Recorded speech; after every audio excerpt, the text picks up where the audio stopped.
When I'm scrolling through social media, I tend to find people arguing whether Kingdom Hearts 2 or Kingdom Hearts 3 is the better game. And this happens like literally probably like once a month on Twitter.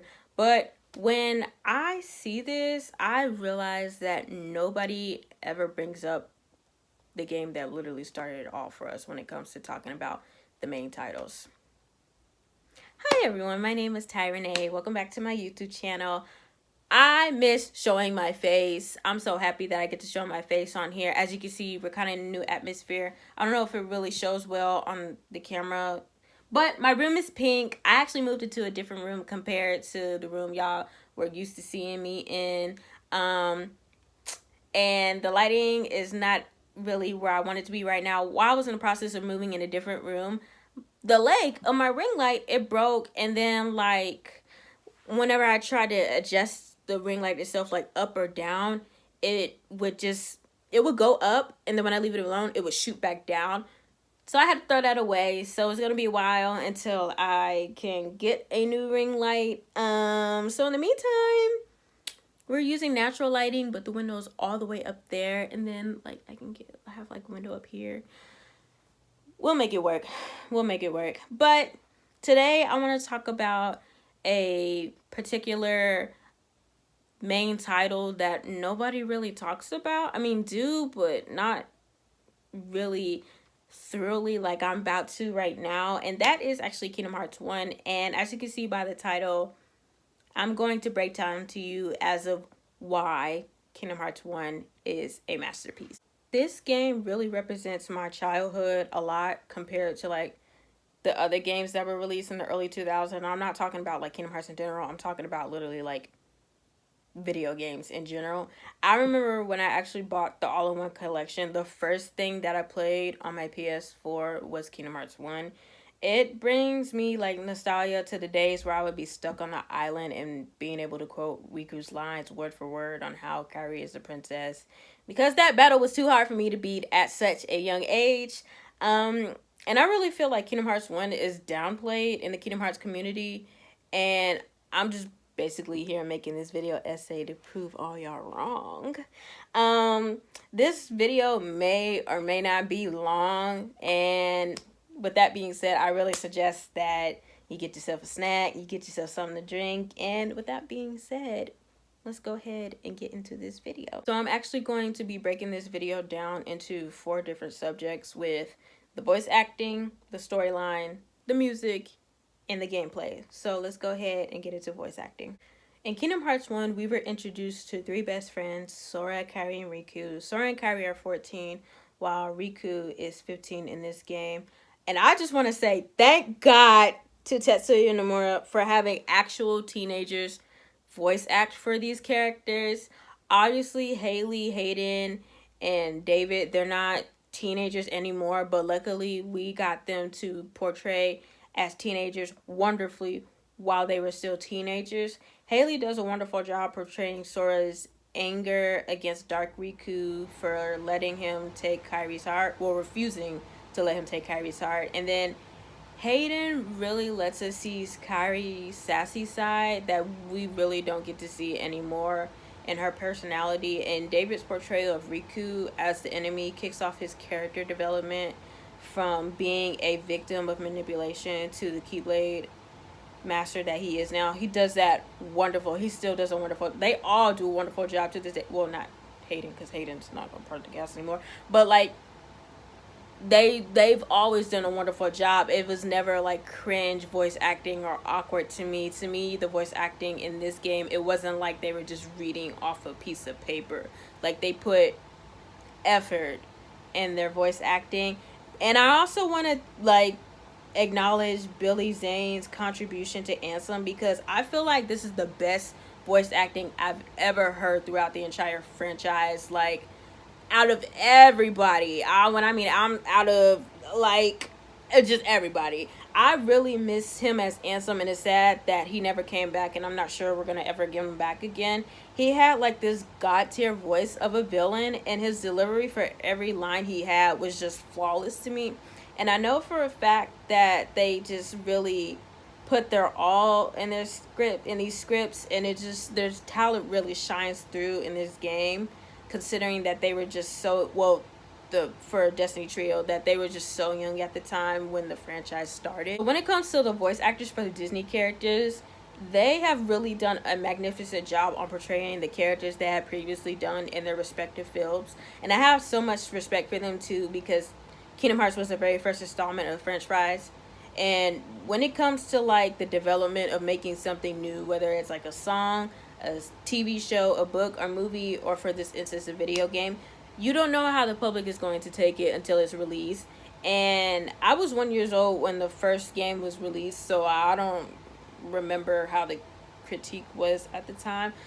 But for all of these talented actors and actresses from Disney putting all of their trust into this video game that they don't know how it's going to take well with their characters involved,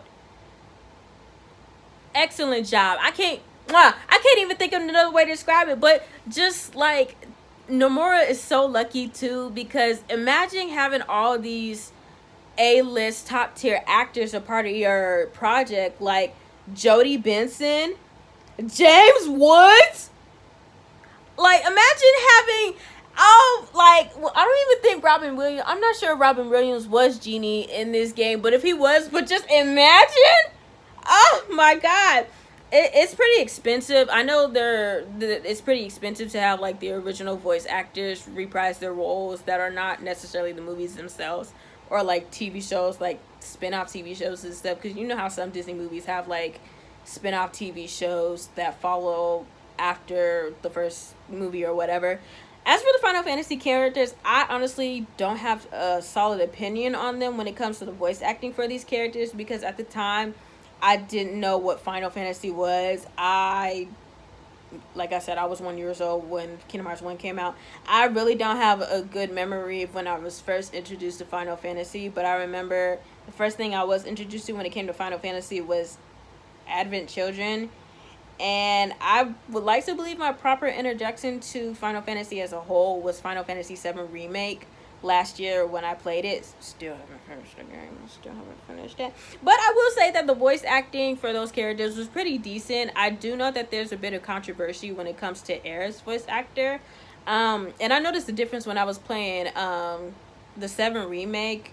And I honestly prefer Aerith's voice actor in the 7 Remake. But, I mean, that's just me. I do want to kind of mention one awkward scene, and I don't know if that was instructed for David to do so within the script, or like the animation itself for this scene kind of delayed. But there's this one scene after Riku kidnaps Jasmine from Agrabah, and Maleficent basically grants his wish in the bargain that she had shared with Riku, and basically she showed her, or him rather, where Kairi was. And I don't know, like I said, I'm not sure how that delayed. Y'all know that scene. Y'all can easily look it up here on YouTube. I should put a link down below. You know what? I'm gonna put a link down below in the description box. But like, it was like an awkward silence for like an awfully long time. And then out of nowhere, Riku was like, "Oh, Kairi. Oh, that's Kairi." The long silence kind of made me uncomfortable. Again, I'm not sure if it was like a weird error in the system of animation or anything like that, but I mean, we don't have those issues anymore in the other games, so I mean, I don't know. But overall, you can tell in the voice acting that they put effort in what it is that they're reading in the characters that they're supposed to be portraying. So the storyline, I find that the storyline throughout this game to be smooth. It's not too slow for me to like lose interest and be like, I don't want to play this game no more. It's not rushed to the point where I feel like, okay, are they rushing to trying to get to the main plot of the whole game? I also like to think that the storylines between the original storyline itself and then like what happens in Disney Worlds to have like a nice balance. It's not too much of the other. It's just less of the other. It's all equal. Most of the Disney movies shown in this game I've seen before, except for Winnie the Pooh, Alice in Wonderland, and Pinocchio.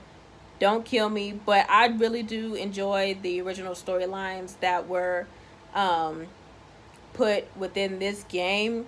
And some of these worlds, they had like a mixture of what happened in the movies and then like a what happens, like what Nomura wanted to happen within these worlds. But either way, Disney worlds will always serve purpose to Kingdom Hearts.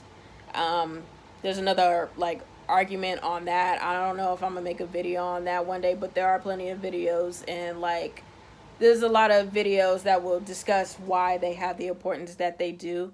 Two things that really bothered me a bit when it came to Disney worlds is that something I didn't pick up too much on until I was an adult was missing characters in certain worlds, and then like a misleading portrayal of characters. When it comes to missing characters, for example, like Wendy's brothers in Neverland, and like Tantor and Jane's dad in Deep Jungle. Another thing, like the family that Tarzan grew up with as a kid, they never said anything in Deep Jungle, and we're never gonna get that because Tarzan doesn't belong to Disney anymore. I forgot how that situation worked about, but basically Kingdom Hearts hasn't had Tarzan or Deep Jungle made an appearance because of that whole situation.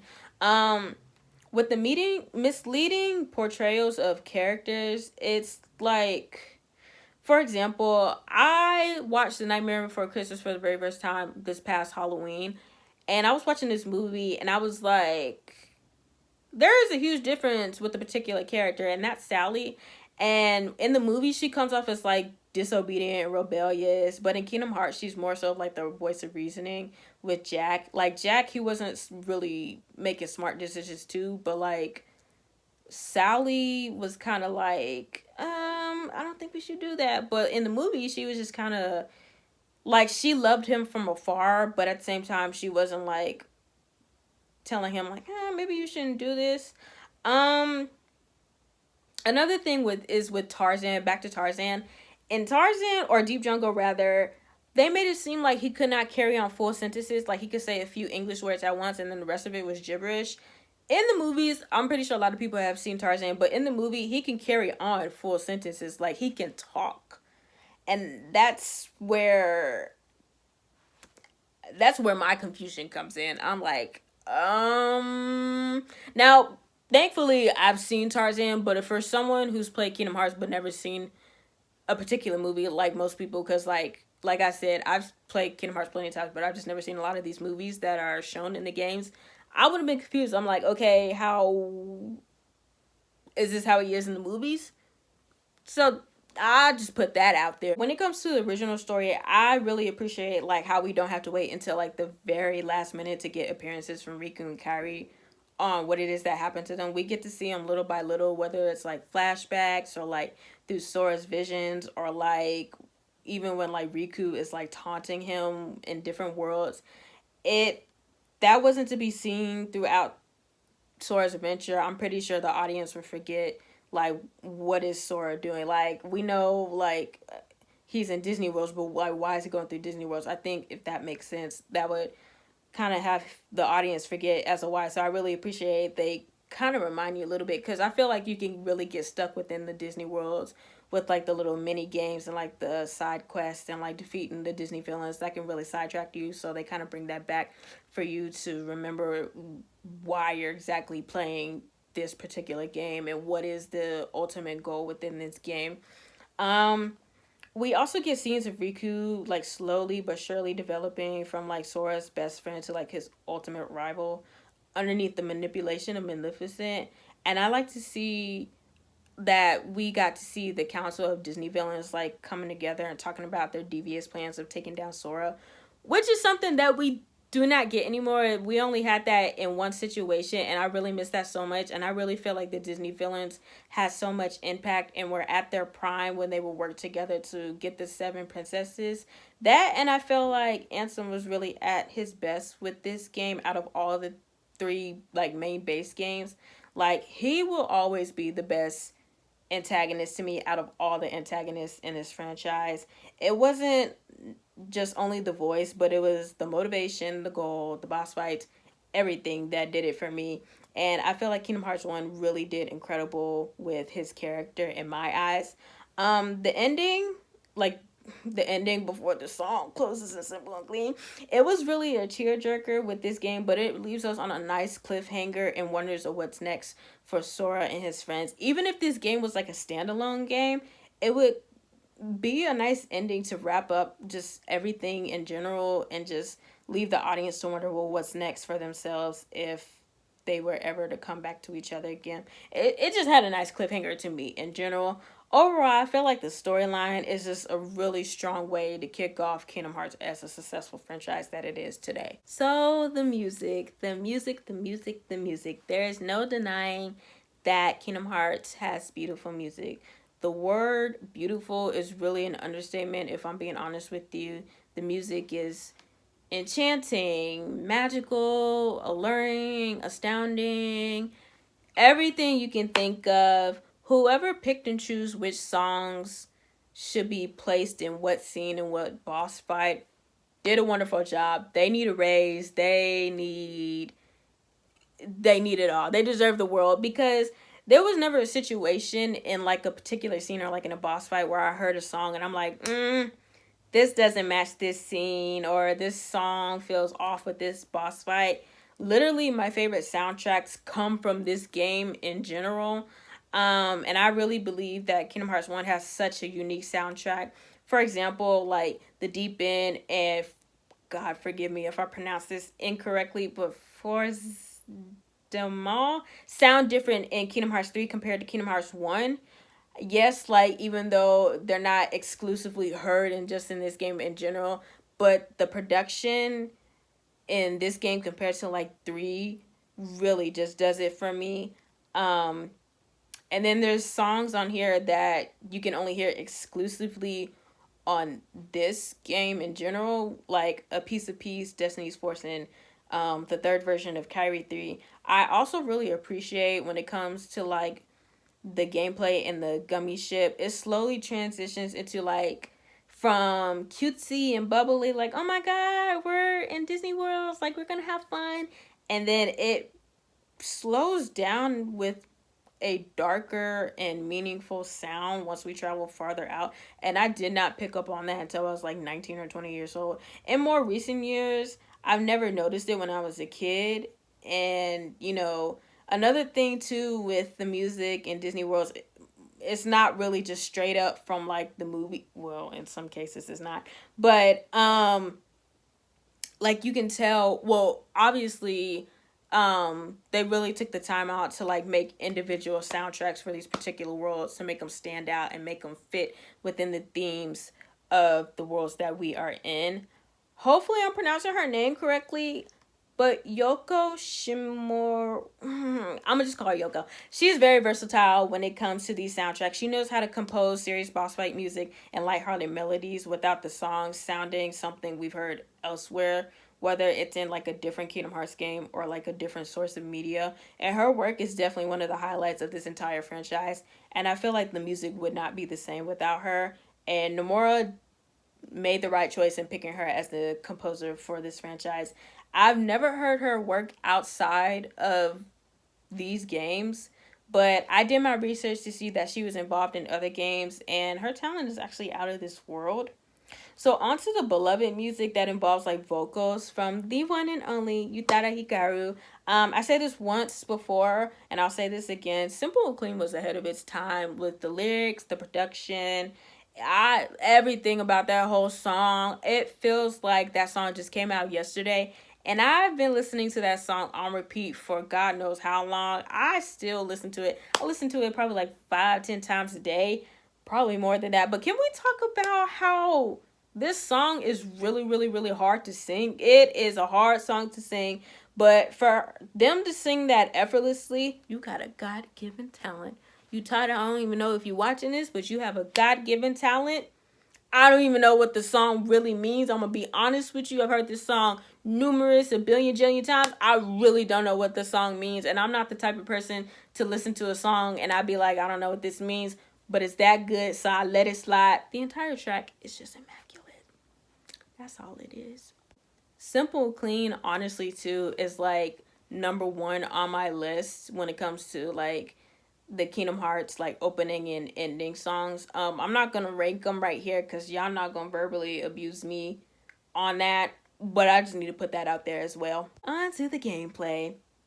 I have my likes and my dislikes, and I'll just go back and forth with what I like and what I dislike. Tech points.